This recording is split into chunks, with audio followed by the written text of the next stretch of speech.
a nossa mostra competitiva de curtas pernambucanos. Convido então ao palco do Cinema São Luís a equipe do filme O Poeta Americano, documentário do diretor Lírio Ferreira, por favor.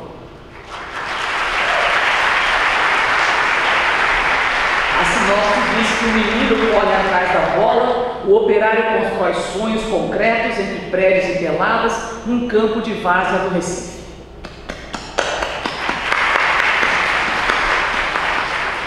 Boa noite, eu quero agradecer muito a coordenadora do festival CIPE por ter selecionado o Poeta Americano. Eu sou o Lírio, que está trabalhando comigo aqui. Eu quero agradecer muito a presença de vocês aqui no Histórica. O Poeta Americano é um filme que no Sesc TV sugeriu para a gente, que a gente viu no ano passado, e a gente veio uma ideia de fazer uma grande homenagem e realizar um filme muito singelo sobre poesia, paixão e futebol. Futebol, o América é um time tradicional aqui em Pernambuco, tem 101 anos. A poesia que jogava no América, um maravilhoso, jogou no América e carregou a paixão que ele tinha no futebol, eu acho, da vida dele. E a gente fazer uma grande homenagem a esse filme singelo e muito bacana e muito feliz de ter feito. Mas eu queria falar isso por conta assim, porque vocês vão ver o filme, a série do América Futebol Clube, acho que ele nunca conhece, na Estrada do Arraial. Foi felizmente leiloada esse ano, provavelmente com algum perdeira que está com aquele olho em cima da esquina lá.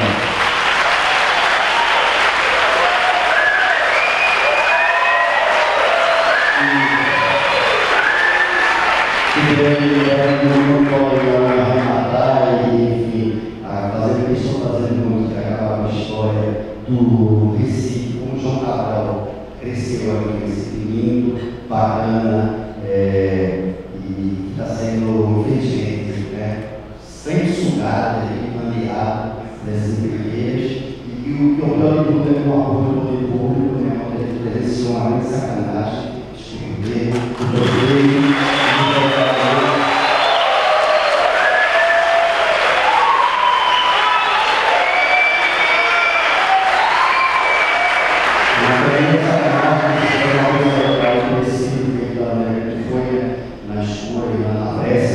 E aí, enfim, eu acho que quando vocês conhecem mais, vocês têm uma conexão nesse momento que está aqui agora.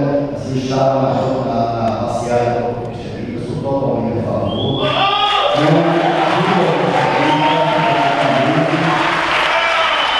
E eu acho que sempre a prefeitura apoia um evento como esse maravilhoso, que o horizonte do cinema pernambucano, a cidade deveria apoiar o Conquista, que é um horizonte da cidade em si.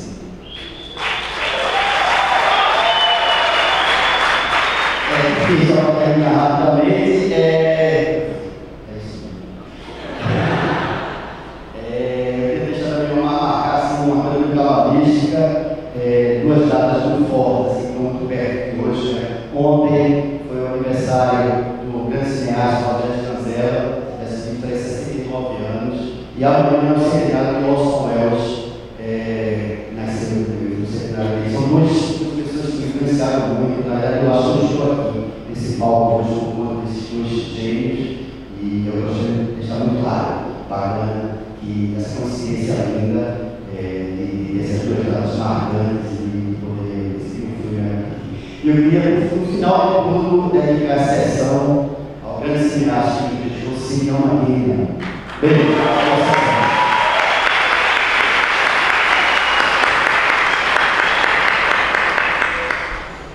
Para a mostra competitiva de curtas nacionais, a Mostra Curta Brasil, convidamos a equipe do filme O Segredo da Família Urso, ficção de Santa Catarina e São Paulo, da diretora Cíntia Domitilitar, por favor.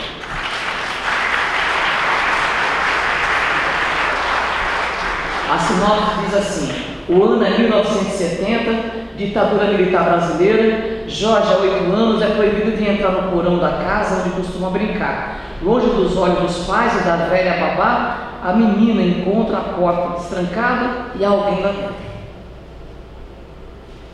É uma curta catarinense, salvo em São Paulo, sou de Santa Catarina. Secretário da Família Urso, fui muito feliz por ele estar aqui nesse festival. Eu já estive aqui em 2012 com o meu primeiro curta, que foi O Que Você Quer. Fui muito bem recebida e mais uma vez estou sendo, cheguei hoje, muito obrigada, né, pela produção do festival. O Segredo para mim é muito interessante estar aqui, que é um filme que brinca com o mórbido, que brinca com o caricato também, para falar de um assunto bastante difícil e que para a minha geração, eu tenho 29 anos, é um pouco distante, infelizmente, que é a ditadura militar. E minha equipe não está aqui, estou fazendo Floripa, mas todo mundo no Face, no Instagram, querendo saber como é que está. E eu estou dizendo que o filme está aqui, um cinema incrível, uma cidade linda. Estou sabendo o que está acontecendo aqui, me solidarizo, que isso aconteceu em Florianópolis no ano passado. É uma cidade parecida com Recife, bem menor, mas também litorânea, turística e com muitas áreas de preservação ambiental. E estou fazendo isso de novo. Lá também o pessoal volta de madrugada, né, essas leis. E eu me solidarizo muito com vocês. Lá eu também fui nas manifestações e tudo mais. Estou fazendo vídeo para eles ocuparem um terreno lá ocupado por um hotel. Enfim, a gente faz o que está ao nosso alcance e desejo boa sorte para vocês. Espero que dê tudo certo.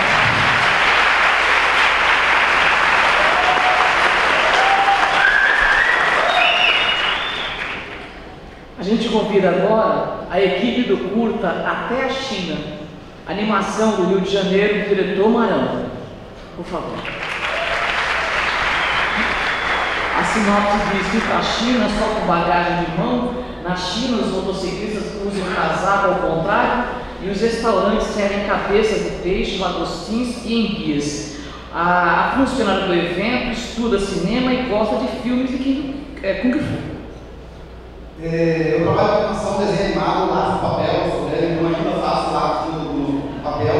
Eu fui um pouquinho mais de um ano para fazer os outros desenhos com os 15 minutos do filme. É a animação mais longa que eu fiz até hoje, a maioria dos outros curtas tinham metade desse tempo.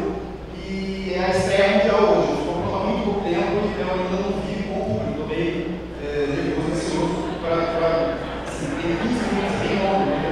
Vontade de sair das suas casas. E o primeiro festival que eu participei na vida, o primeiro filme que eu fiz em 98 foi aqui, quando ainda chamava Festival de Cinema de Recife. E eu tenho muito carinho por todo mundo que eu conheci de 98 até hoje, aqui de Pernambuco.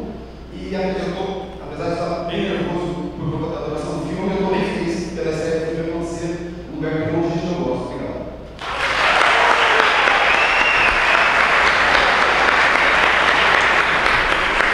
Vamos então à exibição dos curtas e depois a gente apresenta para vocês a equipe do longa-metragem aqui desse lugar, documentário de Sérgio Machado e Fernando Coimbra.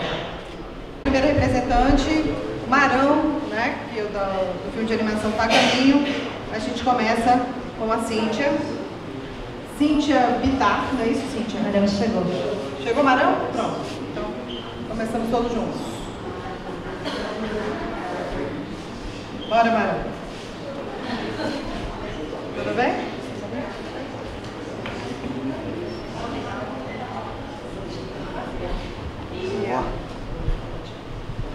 Então, os representantes dos filmes foram exibidos na noite de ontem, tá? O Segredo da Família Urso, Santa Catarina, direção de Cíntia Bittar. E Até a China, animação do Rio de Janeiro, direção do Marão. Só para vocês saberem, Marão e Cíntia. Tá bom, meu filho? Oi, pessoal da imprensa que participa. Hoje a gente tem como convidados também os alunos do curso de cinema da ESO, que é uma faculdade daqui de Olinda. Então, eles sempre né, participam, fazem perguntas. Aí, para começar, eu queria que vocês falassem primeiro sobre a exibição de ontem, como foi a exibição de ontem. O Marão roubou assim, tá tudo aqui agora. Não, eu queria tomar água, bomba, coisas. Eu queria que vocês falassem um pouco sobre a exibição de ontem, como é que foi, para a gente então começar certamente com as perguntas de todos, tá bom? Bem-vindos. Bom, bom dia. Eu sou a Cíntia, do curta O Segredo da Família Urso. Obrigada por estarem aqui, por assistirem ontem aos filmes, né? Para quem é daqui, eu sei que estava um dia complicado para se ir ao festival, por causa do que está acontecendo. A sessão, sempre é legal, eu estava até comentando antes, que é muito legal estar no cinema tradicional, como me parece que é o São Luís, com todo o simbolismo que isso agrega, com o tipo de ocupação que é voltar aos cinemas de rua, que não deixa de ser uma ocupação, com os cinemas autorais, com o cinema independente.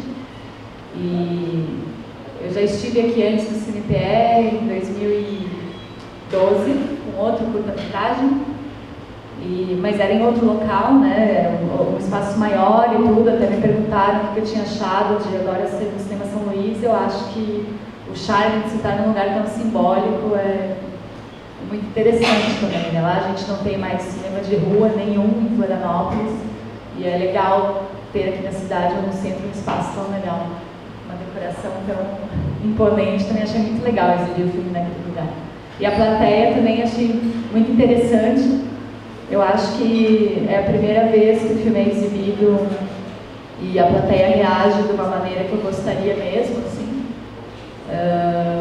Que o filme foi exibido em muitos festivais de gênero, né? Cinema fantástico, cinema de horror, ou, né, filmes assim, desse tipo de gênero. E é muito interessante ver uma plateia reagindo como reagiram num festival que não tem esse recorte tão específico. Então, para mim, foi uma surpresa bastante gratificante. Peço desculpas eu ter chegado atrasado, porque sempre achei incomum com isso. A noite que passa seu filme, em geral, é a noite que você vai para a terça de vinil beber cerveja artesanal até 4 da manhã. Então sempre é mais difícil acordar no dia seguinte. E foi a primeira vez que o filme passou, então eu estava bem tenso e ansioso, então eu acabei comemorando noite adentro, até agora há pouco.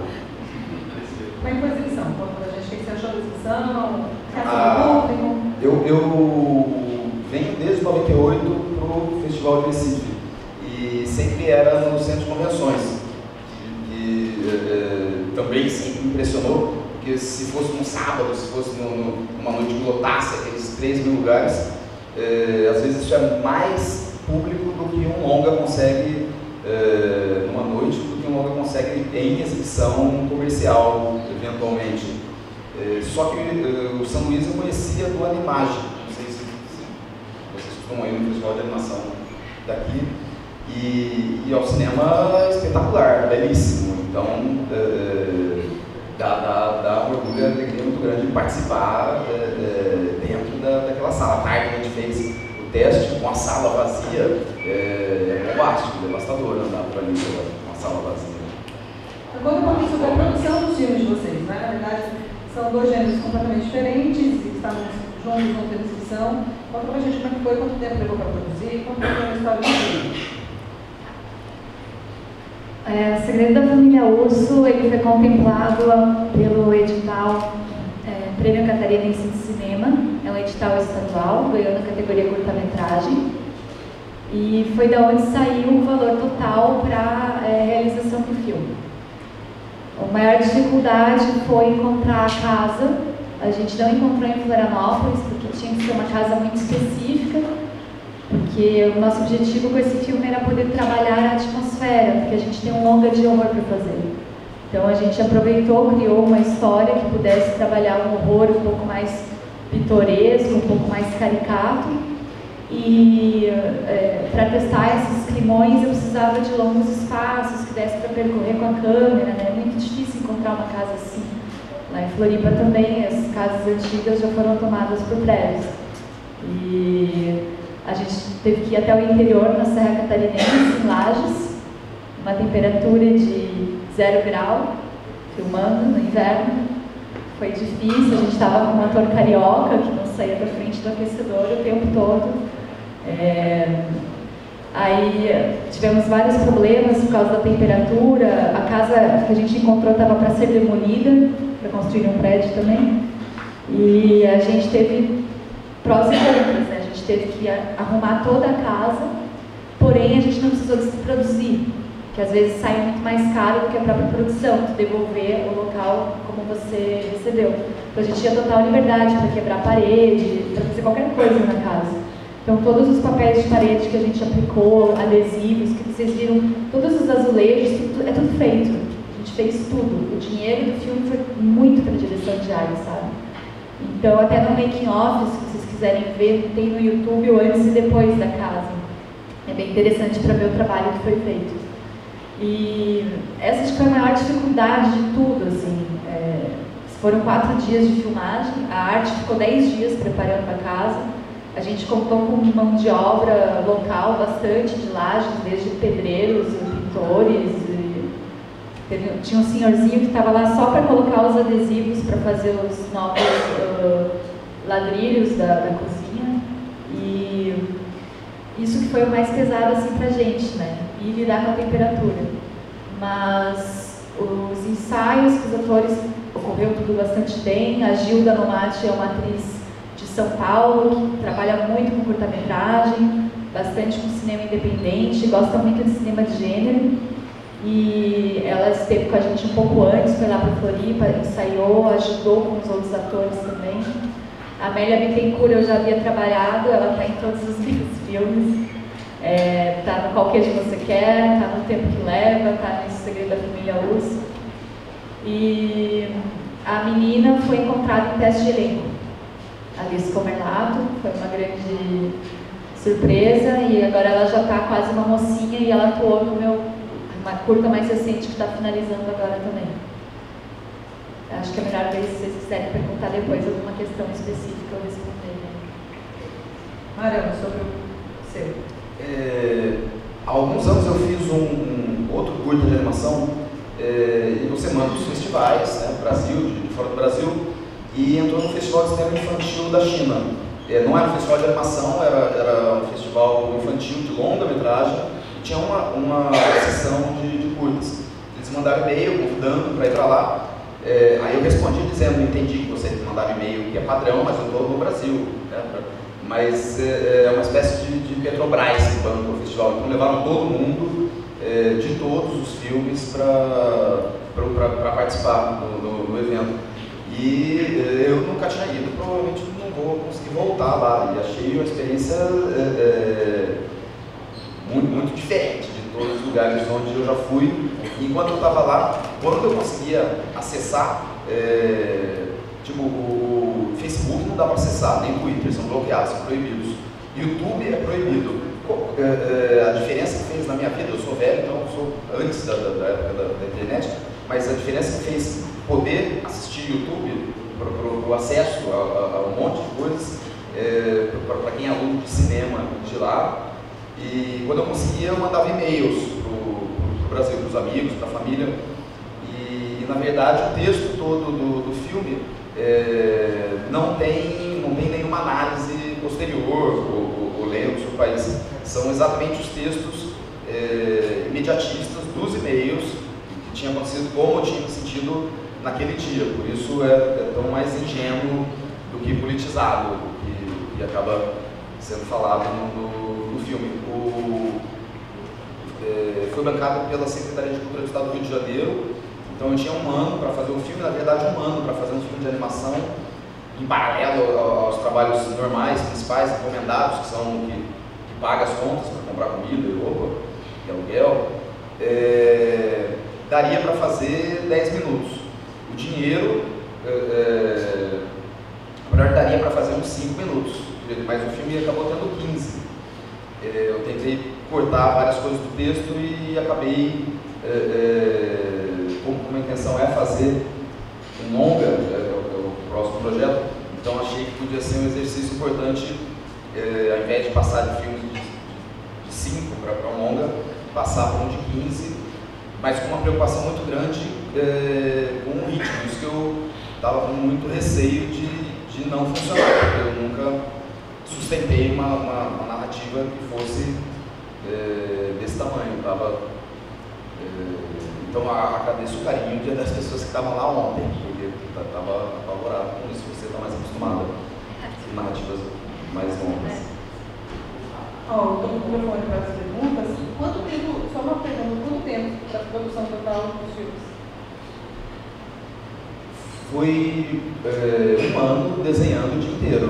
São 8.000 desenhos, então era 1 ano desenhando ininterruptamente. Eu acho que deu 1 ano também. Eu não me recordo muito bem do momento da ideia, transformação de argumento e roteiro, que aí já conta, né? Mas acho que deu mais ou menos 1 ano, 1 ano e meio. Tem pergunta pessoalmente? Eu sou o Bruno, do site do Cinema. Eu tinha uma pergunta para cada um, na verdade. Para Cintia, eu queria que você falasse um pouco mais sobre a direção de arte. Você começou a tocar no ponto, para mim foi a questão que mais chamou a atenção até o curso. Eu queria saber como você trabalhou toda essa questão das estampas e dos motivos, e que é predominante, do que foge já do realismo, que já entra em algo fantástico. Eu queria saber como você trabalhou essa fronteira com o diretor ou diretora de arte, não sei.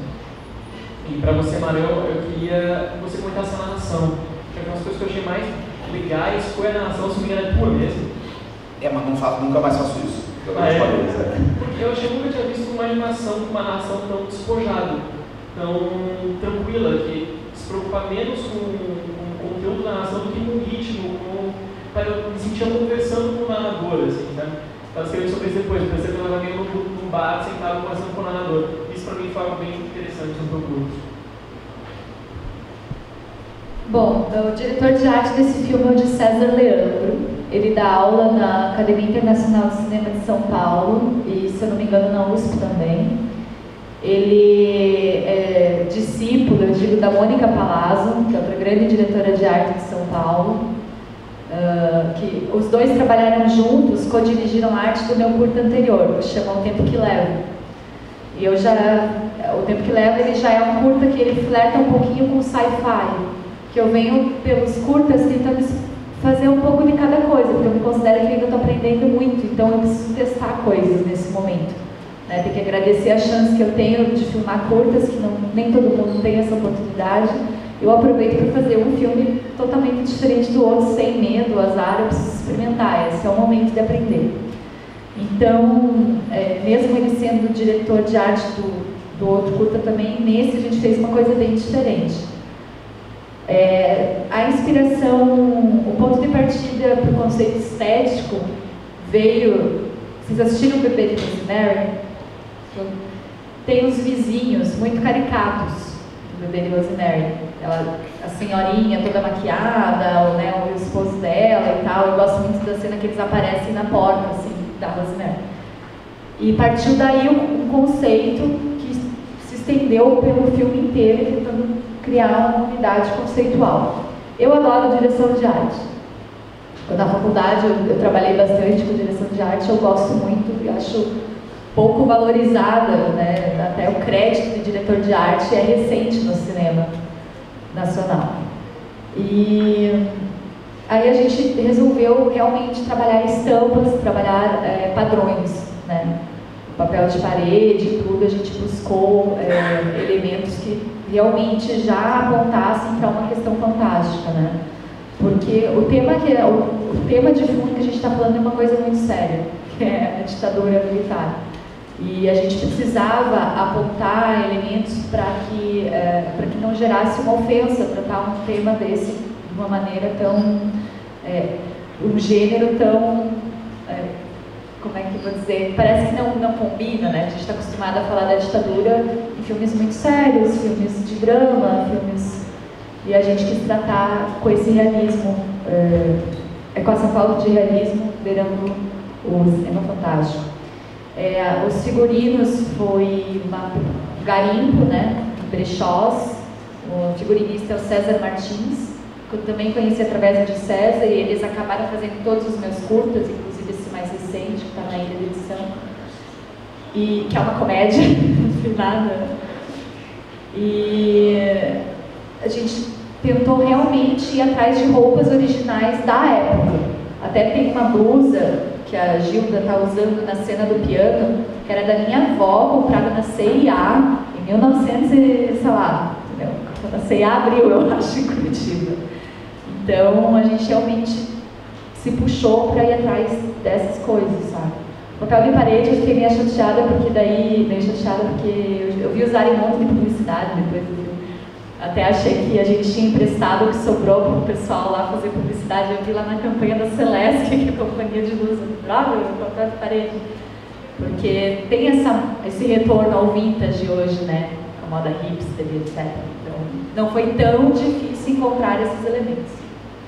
Mas, enfim, recomendo, no blog da Novelo Filmes, que é a minha produtora, tem 2 textos só falando sobre a direção de arte. Tudo que o pessoal fez, fotos de antes e depois. Então é legal, é novelofilmes.com.br. E o próprio making of que eu comentei, que mostra todo o trabalho da galera. E tem do outro filme, do outro curta anterior, O Tempo que Leva, o próprio de César falando sobre o conceito, como é que ele chega lá. É um trabalho muito interessante desse diretor de arte, o próprio método dele. Quem gosta desse setor, eu recomendo dar uma olhadinha. Em animação, as vozes são gravadas sempre antes. Se é diálogo, o cara grava várias vezes, você tem que escolher.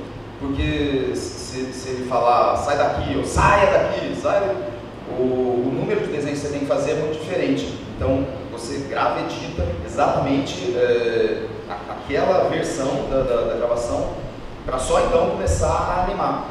É diferente do caso desse curta, que era uma narração em off. Então, eu precisava do tempo para saber se eu vou ter 10 segundos, 15 ou 20 naquela cena, que é uma semana de trabalho de diferença, dependendo do tempo que dura. E eu sempre gostei muito do Domingos Oliveira. E ele fala muitas coisas que são a opinião dele. E metade das coisas que ele fala no filme, quando ele está atuando, eu não entendo o que ele está dizendo. E acho sensacional, porque é assim que a gente conversa. A gente conversa e muitas vezes não entende o que a pessoa diz. E não sou ator, não sou dublador, sou péssimo com isso. Só que o que eu fiz foi levar alguns amigos para o estúdio de gravação, de dublagem. Eles fizeram algumas poucas vozes que aparecem pontualmente no filme, e eu tinha o texto, mas como era uma história pessoal, eu só contei para eles. Então eu tinha o texto e sabia, eu vou falar agora da viagem no táxi. E aí eu contava olhando para, não estava bêbado, estava contando para eles. E mesmo quando gaguejava e eu tenho esse sotaque de caipira, aí eu optava por deixar com esses erros mesmo. Mas foi a última vez, nunca mais. Oi, Luiz Carpinelli, Jornal do Estado de São Paulo. Cíntia, foi uma experiência muito curiosa ver teu filme ontem, porque eu vi a plateia reagir extremamente bem no final, né? E eu achei o filme interessante, com muitas coisas, mas na realidade só depois é que o teu filme veio para mim, né? Bem depois. E agora te ouvindo falar sobre a importância da direção de arte, a importância dos figurinos, eram realmente as coisas que mais me chamavam a atenção do filme, né? O estranhamento daquelas mulheres com aquelas roupas, né? Era uma coisa maluca, né? Já criava um clima, né? Aquela coisa. Mas a minha questão para ti é a seguinte: tu fala muito no cinema de gênero, e o teu filme é de gênero. E eu acho que, para mim, ele terminou, tem uma informação no teu filme que não é dizer estraga o filme, mas, por exemplo, aquela informação inicial, época da ditadura militar brasileira, eu preferia que tivesse no fim. Se eu tivesse visto um filme de gênero e no final viesse aquela explicação, teria ficado muito mais perturbador para mim, porque como eu tinha aquela informação inicial, eu estava o tempo todo pensando como a ditadura militar brasileira está nessa história, onde entra, o que eles são, o que é, sabe? Então foi tirando o que para mim teria sido talvez eu não sei se tu entende o que eu estou te dizendo, sabe? Esse tipo de coisa. E para ti é muito curioso, né? O teu filme me prendeu muito pelo aspecto até artesanal do desenho, né? Esse tipo de coisa. E agora eu vou te fazer uma pergunta que eu estou até meio confuso. Porque olha aqui, ó, vendo o teu filme, eu dizia para mim, mas será que ele vai ficar no preto e branco integral? E aí tu tinha cores pontuais dentro do filme, né? Só que eu não me lembro como as cores entram agora. Eu não saberia te dizer, não, naquele momento deveria ter anotado, sei lá, alguma coisa assim desse tipo. E eu te pergunto, por que a cor entrava naqueles momentos que tu puseste? Normalmente eu trabalho em preto e branco. Eu gosto de fazer o lápis no papel. Para mim ainda é mais rápido desenhar no papel do que na tablet, na Cintiq.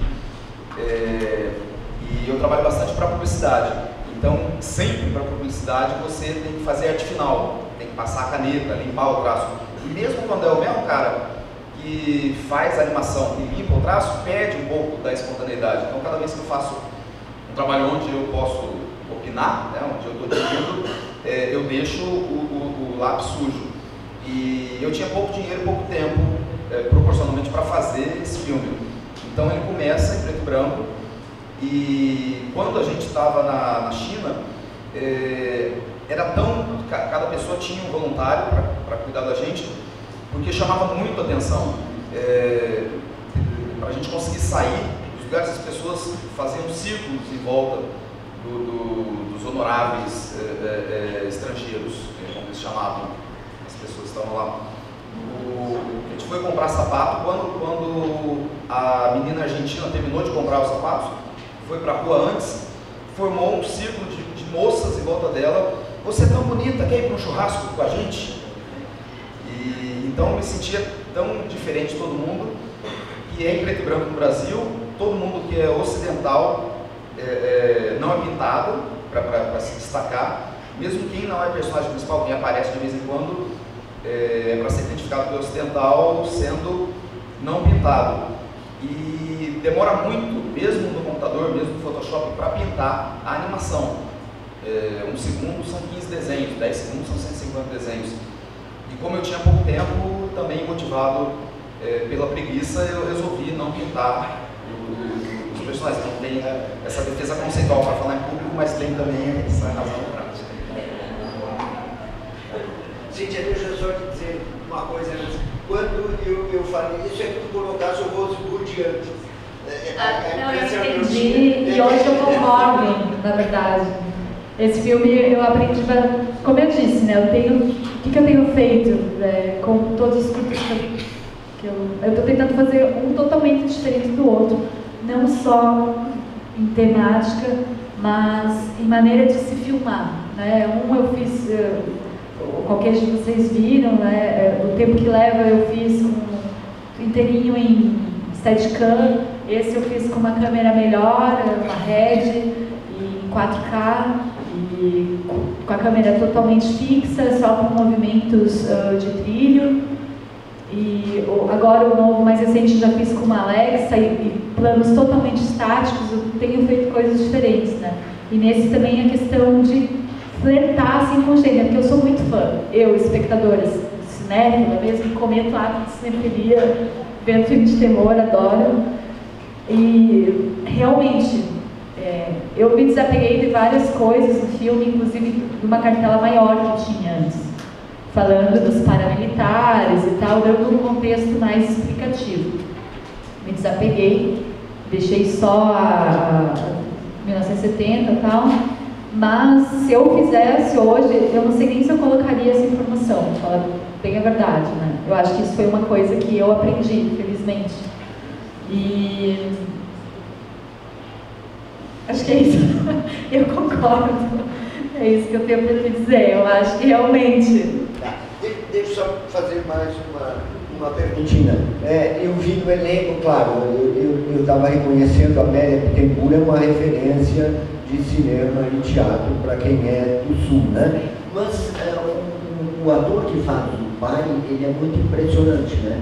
A figura dele, né? E principalmente Orson Welles, né? Hoje é o centenário do Orson Welles, e que ele está batendo com a cabeça no teto, né?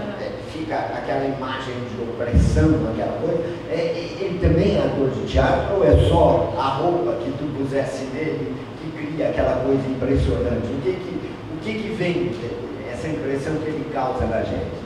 Ele é ator de teatro, mas ele também faz cinema. Ele estava no filme O Abismo Prateado, do Karim. Ele é o marido que vai embora. Ele começa o filme no mar, em Copacabana, é ele. E até no cinema ele fez outros trabalhos, mas agora está me fugindo. Mas é Otto Júnior o nome dele. Pelo Segredo da Família Urso ele foi premiado até na Argentina, acho que justamente por causa dessa postura dele, dessa presença, esse preenchimento, não só físico, mas né, atmosférico que ele tem.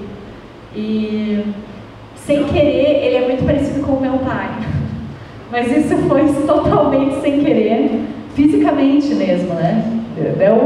Não de personalidade, mas fisicamente. E foi por acaso, porque eu vi ele no Abismo Prateado, ele estava de barba, ele estava totalmente diferente. E aí ele chegou, ele se vestiu, colocou o cabelo pro lado, não fui nem eu que falei, foi a minha amiga, minha sócia, falou, Cíntia, teu pai, é mesmo? E meu pai, quando viu, que O Segredo é o filme preferido dele, eles deram o tempo que leva, agora viram que ele vê todos os filmes e gosta desse neto. E aí ele viu assim também fisicamente no ator, né? Ele falou, mas eu não sou assim, né? Não. Mas a figura dele realmente ficou. E a cena do banheiro também tem que ele segura o cabelo da menina, faz água hospital, também é uma referência de tortura, né? Só que... Mas sim. Ele fez outras coisas de cinema. Eu que estou dando um lápis aqui. Mas... De onde ele é? Rio. Carioca. Perguntas? Rosário? Por enquanto não cheguei atrasado, não trouxe nenhum. Deixa eu passar para lá. Depois dele eu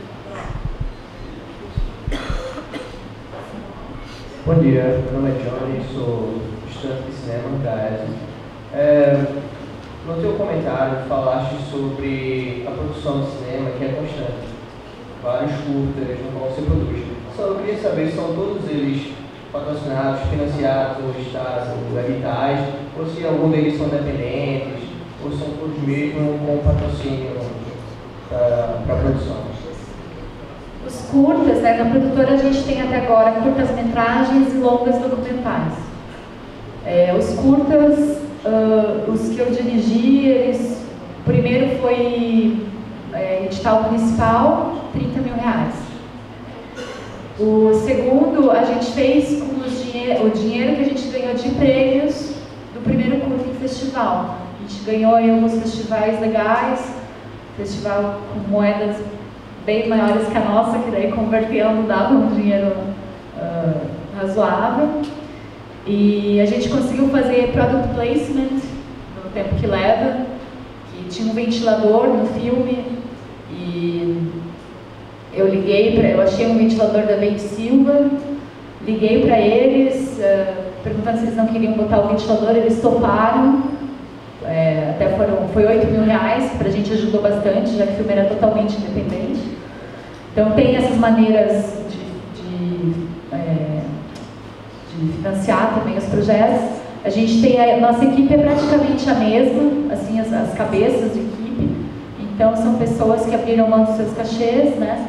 A gente sempre tem uma difusão legal dos trabalhos, a gente vende bastante para TVs, não só no Brasil, para fora, então sempre entra uma graninha que a gente vai repassando, conforme a cota de cada um, né? A gente pega o valor do cachê dentro do orçamento geral do projeto e isso reverte em uma porcentagem que depois vira a cota patrimonial da pessoa dentro do filme. Esse último foi Estado, E o mais recente, que está agora na edição, um deles foi Curta Criança, edital do MIC. E o outro curta doc meu, que está em edição, também era para ser só uma pesquisa de locação. A gente entrevistou o senhorzinho que cuidava da casa e virou um doc. Então a gente é bem aberto a várias maneiras de se produzir, né? Eu acho que a gente tem vários mecanismos de fomento hoje e o negócio é estar aberto e entender qual que é o fomento que mais se adequa à tua produção e investir nesse caminho. Obrigado. Você está na ESO, você está começando, está terminando? Isso, estou começando. Ah, tá, mas você já mandou para editais? Você já mandou projetos seus? Ainda não? Na verdade, eu tive um projeto aprovado na lei de incentivo, na lei Correio, mas é bem difícil conseguir a captação desse tipo de projeto. E com a pergunta, eu percebi que os projetos no qual ela deu entrada são projetos no qual disponibilizam a verba imediatamente. Né? Tipo, a Monet, no qual a gente tem que correr atrás. E é bem difícil, principalmente aqui em Pernambuco. Na verdade, eu ia falar para estimular você a mandar sempre os seus projetos. Não, mas sempre demora a sair o dinheiro. Eu levei um ano fazendo essa animação, mas levei um ano antes esperando sair o dinheiro depois que já tinha sido aprovado. Assim, mas também foi então, esse foi o 12º curta. Metade foi feito com, assim, meia dúzia dos curtas foram feitos com verba, seja do MIC, ou Secretaria de Cultura do Estado do Rio de Janeiro, que era o caso desse, e a outra metade foi feito sem dinheiro, assim. E quando você começa a mandar para os editais e tem dificuldade de ser selecionado e tenta mudar o seu projeto, muda bastante a cabeça da gente quando você começa a participar do outro lado. Eu fui júri várias vezes de seleção, inclusive aqui em Pernambuco, seleção de projetos, e vale a pena você sempre escrever ou planejar, preparar o tipo de filme que você gostaria de fazer, que você precisa fazer, mesmo que não tenha dinheiro para fazer, que você vai fazer de qualquer maneira. Porque muda o júri, muda quem tá avaliando essa coisa de mudar o júri, já teve projetos. Meu primeiro curta, o Queijo, eu mandei 3 vezes, eu não mandei nada. Você manda várias vezes, perde, aí... Teve outro que eu mandei 6, foi ganhar agora, o último ano. Vai mandando. Compreendo, muito obrigado.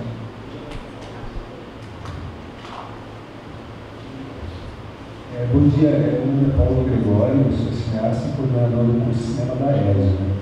Eu percebi na fala de vocês dois uma coisa curiosa, que é a tal da obsessão pelo longa-metragem. Eu acho assim, eu queria saber o que motiva isso, né? Quer dizer, todo cineasta se vê na obrigação de fazer uma longa-metragem. Eu mesmo tive que fazer, né? Não queria, mas fui obrigado. A questão que eu penso assim, será que essa questão da duração dos filmes não é para ser repensada em termos de internet, cinema digital, celular, todas essas coisas? Será que não é o momento de também valorizar esse formato, de ser um subformato? Quando eu comecei a fazer cinema, a minha família nunca entendia o que eu fazia, porque ela não sabia o que era. Eu faço curta-metragem, mas isso passa em algum lugar? O que é isso? É cinema? Porque a pessoa não tem nem noção.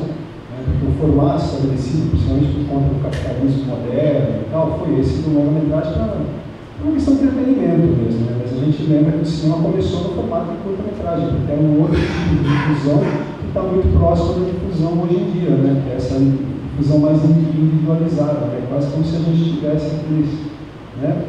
Napoleon, as coisas, né? Só que esse o olho encostado na máquina e está na palma da sua mão, né? Então eu queria saber o que move vocês a essa obsessão do longa-metragem. Se é uma questão financeira, você vai ganhar muito dinheiro, se é uma questão de mercado, que seu filme vai ser visto por 4 milhões de espectadores, ou se é uma questão de ego, que você vai ser valorizado, as pessoas vão falar, esse cara fez uma longa-metragem, uma arama, assim, esse cara é bom, né? Ou será que... sei lá, Olha, o que eu posso dizer? Não é uma obsessão. Eu não me vejo... Eu não me vejo assim, eu nunca mais vou fazer curta-metragem. Eu acho que cada história tem o seu tempo dela. Né? É importante que as histórias se contem suas devidas metragens, digamos assim. A questão do longa-metragem, eu vivo de cinema, eu tenho uma produtora de cinema. Então agora a gente está crescendo, dando um passinho a mais, que para a gente se sustentar a gente precisa entrar para séries e longa-metragem. Isso sendo bastante otimista, porque fazer 4 milhões de espectadores é um número muito difícil de se atingir, né? Não fazendo comédias e tal, mas eu vivo disso. Então curta-metragem, a gente teve uma exceção, aí foi o meu primeiro curto, que a gente fez dinheiro com ele, né? Tanto que a gente bancou outro filme e tal. Mas é muito difícil, não existe um mercado. Eu até brinco então falando com a minha sócia antes de vir pra cá, que a questão, parece que quando você é curta-metragista, parece que você está sentado na mesa das crianças de jantar, sabe, da família, que é a mesinha dos adultos e das crianças. Porque é muito comum as pessoas falarem, tu faz filme? Sim. Não, mas tu fez curta, tu já fez filme? Eu acho isso uma besteira sem tamanho, eu acho um desrespeito, eu acho um desafio contar uma história num tempo tão curto. E é ridículo, ninguém fala isso com contista, ou fala, quando é que tu vai escrever um romance? Tem contos maravilhosos, sei lá, Chekhov, não sei, não vou ficar aqui citando. Borges, um excelente contista. Não tem nada a ver, eu acho. No meu caso, realmente não é uma obsessão. Eu tenho ideias que precisam ser contadas em longa duração, porque é o tempo delas, na verdade. E só não filmei ainda porque meu dinheiro está preso na justiça. Estou com uma grana de um edital lá em Santa Catarina, a gente foi contemplado, longa-metragem de terror, e está aí parado 1 ano, e eu não filmei ainda por conta disso. Mas mesmo que eu tivesse filmado, eu não deixaria de produzir os curtas que eu estou fazendo. Essa é a minha questão. Em animação, o Brasil, por exemplo, o Brasil até hoje tem pouco mais de 30 longas de animação. Daqui a 2 anos, a primeira animação brasileira é de 1917, daqui a pouco a gente vai completar 100 anos da animação brasileira, e foram um pouco mais de 30 longas desses 100 anos. No ano de 2015, esse ano, tem mais ou menos 20 longas-metragens de animação que estão em pré-produção, estão sendo produzidos ou já estão prontos para lançar. Assim, 1/3 de toda a produção está sendo feita agora.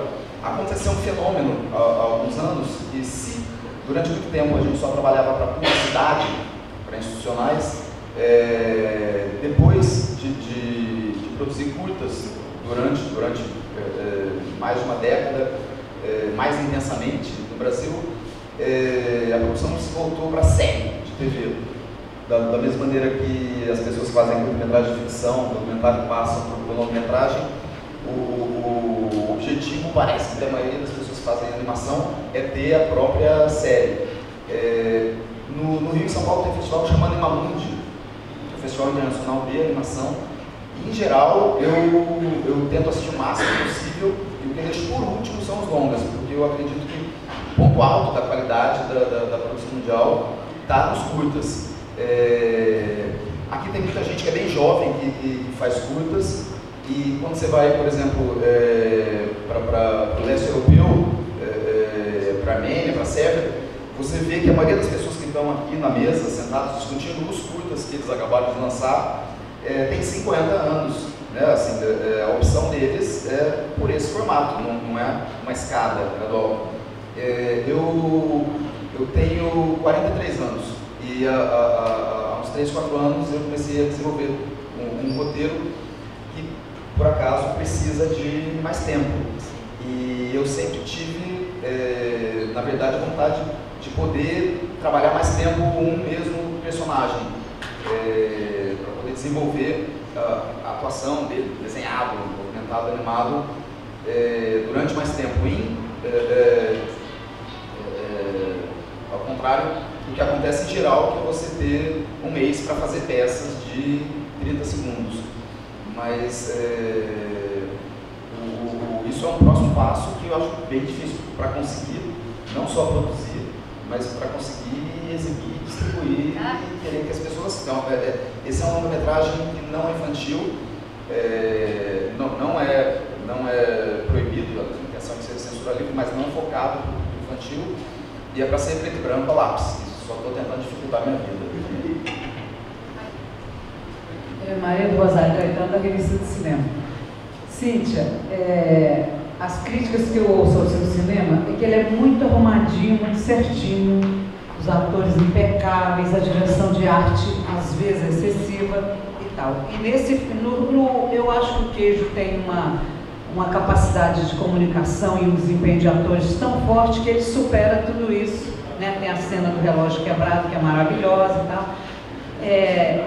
Supera. Mas quando eu comecei a assistir o filme, eu falei, a Cíntia está caindo no academicismo, mas tudo tão certinho, tão asséptico, as roupas, todo mundo super arrumado dentro de casa. Tudo bem que é Curitiba e que faz muito frio, mas todo mundo muito empacotado, foi me dando um incômodo muito grande. Quando chegou a cena da comida com aquele monte de ervilha, deu uma desconstrução. Eu falei, que estranho. Como é que uma família vai comer tanta ervilha, todos e tal e tal? Eu falei, que bom, uma desconstrução. Depois era um sonho, tem a sequência do sangue na boca e tal. Eu falei, olha, que bom, quebrou essa narrativa mais engessada e tal e tal. Mas aí o filme retoma essa linguagem clássica, né, essa narrativa clássica e tal, e vai adiante. Eu acho que a pergunta do Merkel tem um pouco isso, traz isso da explicação, que você já dá a chave do filme, você já entrega para o espectador um direcionamento do olhar dele, né? E eu acho que isso, eu pergunto sempre, se tem um longa de terror, se você não tem vontade de subverter mais as coisas, principalmente com o terror, que é um gênero muito desconstruído, muito solto, né? Então essa é uma pergunta para você, se você aceita essa crítica de que é um pouco engessado, você precisa se libertar disso. Para o Marão, como eu cheguei atrasado, Marão às vezes você já tem respondido, se já, assim. Mas se essa da China é uma experiência real, se o roteiro é inspirado nela, ou se você criou um pouco. E o que eu quero comentar é que o filme é muito amoroso com a China, né? E com os personagens. Você se auto-ironiza, que é um olhar rápido de estrangeiro, de turista, né? E ao mesmo tempo você tem uma ternura, porque quando você pensa que você vai debochar dos produtos deles, porque o Paraguai é tipo o submundo da falsificação, depois vem a China. Mas você se arrepende de não ter comprado 5 pares de tênis de tão bom que ele era, né? Você gostou. Então é muito amoroso, o seu olhar é muito amoroso, isso me tocou muito. Eu fiquei, né? É um turista que está vendo por fora, mas não perde o amor e o interesse pelo outro, né? Então é dos seus filmes que eu mais gostei. Obrigado.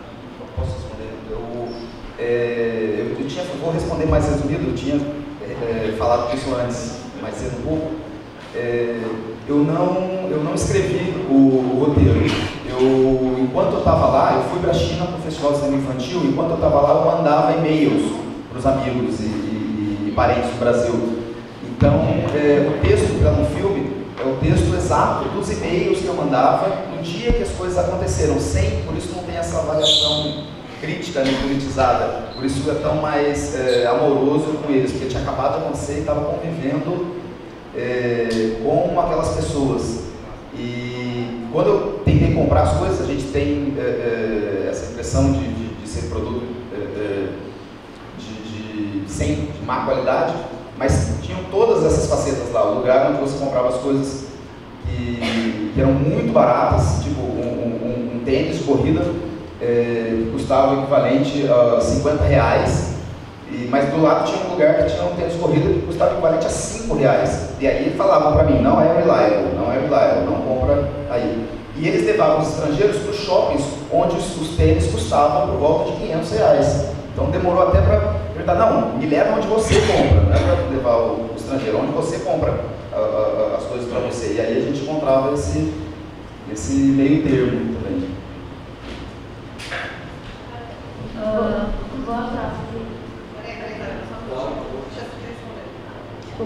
A questão dos cenários e tal, da direção de arte como um todo, ela tinha, assim, o de César, eu e o Marcos, que é o diretor de foto, a gente pensou realmente em arriscar para esse lado quase fake mesmo, né? Tinha essa intenção até por causa das prováveis, do mundo de ilusão que aquela menina vivia e de uma ignorância por parte dela do que estava acontecendo realmente com ela e na casa dela, né? Então a representação da própria babá, que eu estava falando aqui antes, que o conceito estético ele veio muito a partir dos vizinhos do Bebê de Rosemary, aqueles vizinhos que tinham aquela coisa fake de bondade e tal, mas no fim faziam parte daquela seita de ocultismo e tal. A vizinha toda maquiada, toda engomadinha, a própria roupa e caracterização da Amélia Bittencourt foi meio que inspirada nessa senhora desse longa do Polanski. E foi eu considero assim também todo certinho e tal, mas isso partiu do conceito para esse filme, sabe? Talvez no longa é outra história, ela é muito pesada, tem crianças morrendo e etc. Provavelmente não vai ser assim a estética do filme, provavelmente não, certeza de que não vai ser assim.